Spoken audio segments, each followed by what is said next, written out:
তুই যে কি মিস করেছিস দাদা, তুই নিজেও জানিস না। মিশকার মুখটা জাস্ট দেখ। সত্যি রে, জানিস ভাই পুরো হিচককের মুভির সিনের মতন দুধের গ্লাস নিয়ে চার্জ করা হয়েছে ওকে। ক্লাসিক ছিল ব্যাপারটা, কি বলো কাকিয়া? সুজা, শোনো, তুমি কোথায় যাচ্ছ? একটু ওপরে যাচ্ছি, আমার ভালো লাগবে। এই ভাই, কি হলো রে? কোথায় যাবি তুই? সবাই মিলে আমরা গল্প করছি, তুই চলে যাবি? প্লিজ ইনসিস্ট করিস না দিদি, আমি একটু ঘরে যাচ্ছি। সূর্য, তোমার উপর দিয়ে কি যাচ্ছে সেটা আমরা সকলে বুঝতে পারছি। দেখো, তোমার মনটা হালকা করার জন্য এই দেখো আমরা সবাই কিন্তু তোমার পাশে আছি। ভাই, সবাই মানে কিন্তু সবাই। আর তোর সব থেকে বড় সাপোর্ট কে জানিস? দীপা। তোর মন যদি এভাবে খারাপ থাকে, আমরা কি করে ভালো থাকবো বলতো? সত্যি, আগে কি সুন্দর সূর্যকে হাসতে দেখা যেত, হাসি মুখটা দেখা যেত, এখন দেখ। শোনো, এটা না একটা ব্যাড ফেজ, সময়টা কেটে যাবে, খুব জলদি কেটে যাবে। আরে কেটে যাবে, কেটে যাবে। জানি না কবে সবকিছু ঠিকঠাক হবে। জীবনটা না ঠিক করে বাঁচতেই পারছি না। সমানে একটার পর একটা বাধা আসছে, মুখে হাসি নেই, কিছুতেই সেটা অতিক্রম করতে পারছি না। আজকে যার জন্য আমাদের জীবনে এত কিছু হলো, সে এই বাড়িতে আশ্রয় পেয়েছে। কারা আশ্রয় দিল? আমরা আশ্রয় দিয়েছি। এই যে দীপা এত ভুগেছে মিশকার জন্য, ও এ বাড়িতে আছে, এর কনসিকুয়েন্সেস কি হতে পারে আমরা তো প্রত্যেকে জানি। এটা কি ঠিক হচ্ছে? আচ্ছা, আমি আর আপনি কি আলাদা? আলাদা নই বলেই তোমার আমার কথাটা একবার ভাবা উচিত ছিল দীপা। বিশ্বাস করে আমার এভাবে থাকতে একটু ভালো লাগছে না। আর আপনার মনে নেই আমি বলেছিলাম পালিয়ে গিয়ে লড়াই করা যায় না? আচ্ছা, আমার দাদাই পালাবেই বা কেন? ও তো কোনো অন্যায় করেনি। বুঝতে পারছো না তোমরা কেউ? মিশকা চুপ করে থাকবে না। ওর মাথায় অন্য কোনো বড় প্ল্যান চলছে কিনা কেউ গ্যারেন্টি দিতে পারো তোমরা? ও যাই করুক না কেন ডাক্তারবাবু, আমি সেটা দেখে নেব। হ্যালো ফ্রেন্ডস, আমি আপনাদের সবার ফেভারিট মিশকা সেন। আজকে আমি চলে এসেছি লাইভে। সো এখন থেকে আপনারা সবাই জানতে পারবেন যে আমার লাইফে কি কি হচ্ছে, আর সেটা আপডেট তো আপনারা পাবেন। আপনারা তো সবাই জানেন আমি দুষ্টু, নটোরিয়াস, স্কিম করি, এক্সেট্রা এক্সেট্রা। কিন্তু আপনারাই বলুন, সব অন্যায় তো আমি করেছি, এখানে আমার বেবির তো কোনো দোষ নেই। তাই যদি আমার কোনো ক্ষতি হয়, সেটার আলটিমেট এফেক্ট তো আমার বেবির উপরেই পড়বে বল। আর সেটা অন্যায় হবে না? যথেষ্ট অন্যায় হবে। আপনারা কি ভাবছেন? আপনাদের ভাবনাগুলো এই কমেন্ট বক্সে লিখে জানান। Okay, till then stay tuned. Tata. Surya, শোন না, তুই বেরোচ্ছিস? তুই আমাকে একটু হসপিটালে ড্রপ করে দিবি প্লিজ, কটা পেশেন্টস দেখার আছে। এই খবরদার মিশকা, এক পাও এগোবে না। আরে জয়, আমি জাস্ট বাড়িতে বসে বসে বোর হচ্ছি জানো তো। আর তাছাড়া আমার তো একটা কেরিয়ার আছে বলো, আমাকে তো সেটাকেও দেখতে হবে।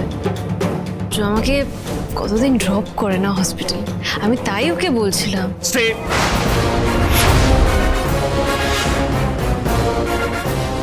এক পাও এগোবে না, আমার সামনে একদম আসবে না তুই। সূর্য, আমার তোকে দেখে মনে হলো তুই বেরোচ্ছিস, আমি তাই তোকে বললাম আমাকে ড্রপ করে দিতে। আমিও কাজে যাওয়ারই কথা বলছি, লং ড্রাইভে যাওয়ার কথা বলছি না। এখন হয়তো তোমরা প্রত্যেকটা মুহূর্তে বুঝতে পারবে আমি কেন ওর এ বাড়িতে থাকায় বাধা দিয়েছিলাম। দেখো কিভাবে হ্যারাস করছে আমাকে। দেখ সূর্য, আমার কথা।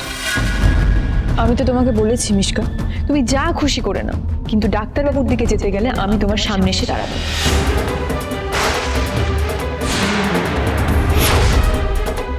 আর তুমি দিদি আর দাদায়ের কাছে গেলে আমাদের পরিবারকে ঢাল হয়ে পাবে। আমি খুব ভালো করে জানি রাস্তা কিভাবে ক্লিয়ার করতে হবে। হ্যাঁ, তা তো জানবেই। কি করবে তুমি এক্স্যাক্টলি? প্রেস ডাকবে, মিডিয়ার সামনে গিয়ে নাটক করবে, ম্যানিপুলেট করে নিজের কথাগুলো ওদের বলবে, ওদের মুখে বসিয়ে নিজের কাজটা উদ্ধার করবে, তাই তো? তারপরেও মিশকা সেন, তুমি যে তিমিরে, সেই তিমিরেই থেকে যাবে। ডাক্তারবাবুর কাছে তুমি কেন, তোমার ছায়াও কোনোদিন পৌঁছবে না।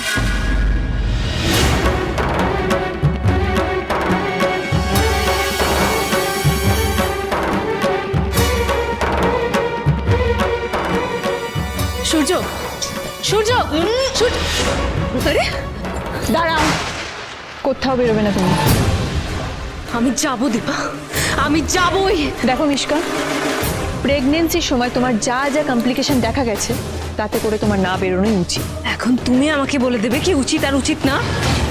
আমি যখন যাব মনে করেছি আমি যাবই, আমি বেরোবো, এটা আমার ইচ্ছে। শোনো মিশকা, তুমি যখন আমাদের বাড়িতে রয়ে গেছো যখন তোমার যা ইচ্ছে হবে, যা মন চাইবে সেটা কিন্তু করতে পারবে না। এখনো সময় আছে, শুধরে যাও। আর যদি তোমাকে তোমার ইচ্ছে মতোই চলতে হয় তাহলে তুমি তোমার বাড়ি চলে যাও।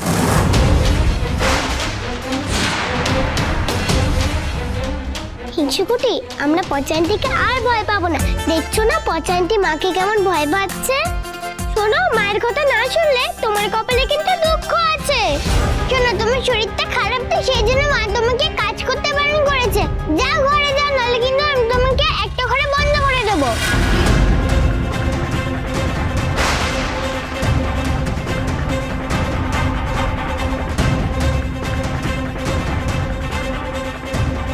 মা দেখেছো না, আর ভয় পাচ্ছি না।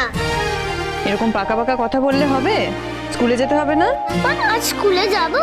হ্যাঁ, স্কুলে তো যেতেই হবে, না হলে বুঝবো কি করে তোমরা কতটা সাহসী।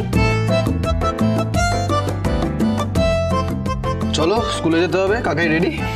চলো। না, আজ মায়ের সঙ্গে যাবো। মা প্লিজ নিয়ে চলো না।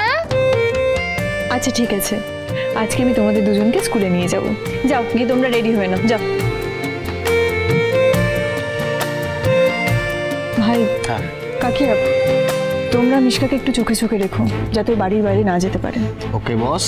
তুমি চিন্তা করো না দীপা, মিশকাকে কিভাবে ট্যাকেল করতে হবে মোটামুটি সেটা আমরা বুঝে নিচ্ছি। একদম ঠিক, তুমি নিশ্চিন্তে যাও, একে আমরা দেখে নেব।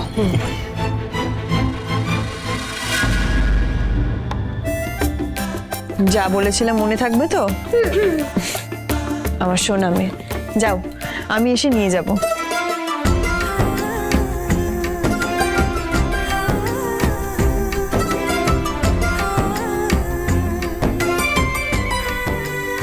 না না, এরকম চললে আমরা কিছুতেই আমাদের বাচ্চাকে এখানে পড়তে পাঠাতে পারবো না।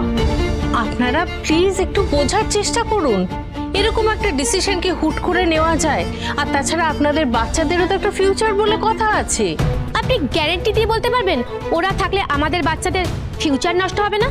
না, সেটা কি করে বলা যায়, কিন্তু আপনারা যেটা বলছেন সেটাও তো। ম্যাম, একটা কথা বলবো? ওনারা যা বলছেন সেটা কিন্তু ঠিকই বলছেন।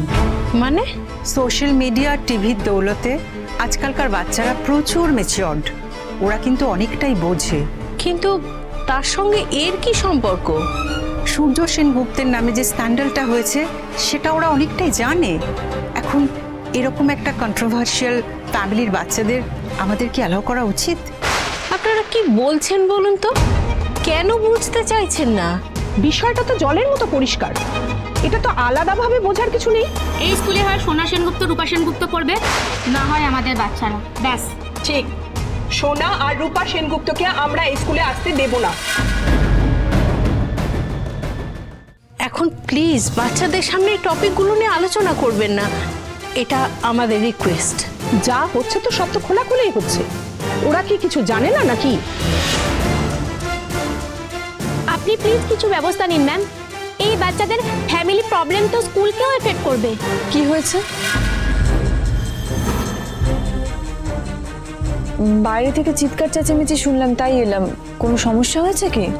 জিজ্ঞেস করছেন সমস্যা হয়েছে কিনা? সমস্যার কারণটাই তো আপনারা।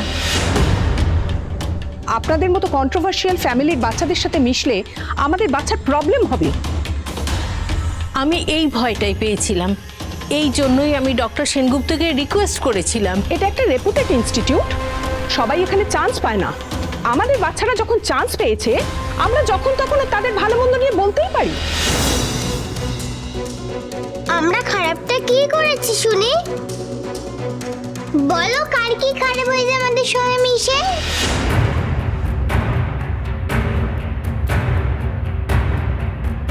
উত্তর দিন। ও কিছু জানতে চাইছে আপনাদের কাছে, বলুন। আমরা আমাদের কথা বলে দিয়েছি ম্যাম, এবার আপনি যা করার করুন। দীপা, তুমি আজকে সোনা রূপাকে নিয়ে প্লিজ বাড়ি চলে যাও। ম্যাম, দেখো আমি ওদের ভালোর কথা ভেবেই বলছি, পরে না হয়। না, ওরা স্কুলে এসেছে ক্লাস করার জন্য, ক্লাস করেই তারপর যাবে।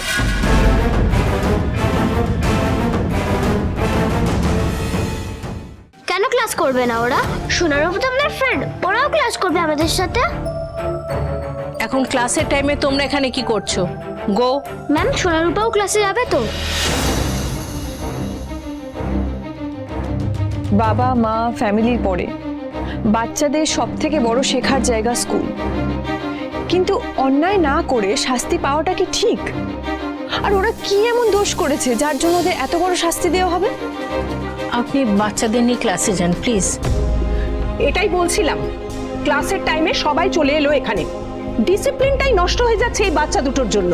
তখন থেকে আপনি বারবার একই কথা বলে চলেছেন, কিন্তু ওরা কি দোষ করেছে সেটার উত্তর তো আপনারা কেউই দিতে পারছেন না।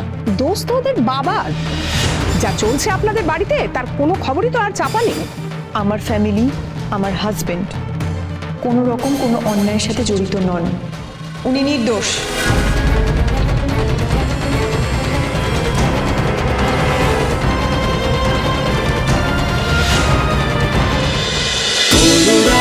ছোঁয়া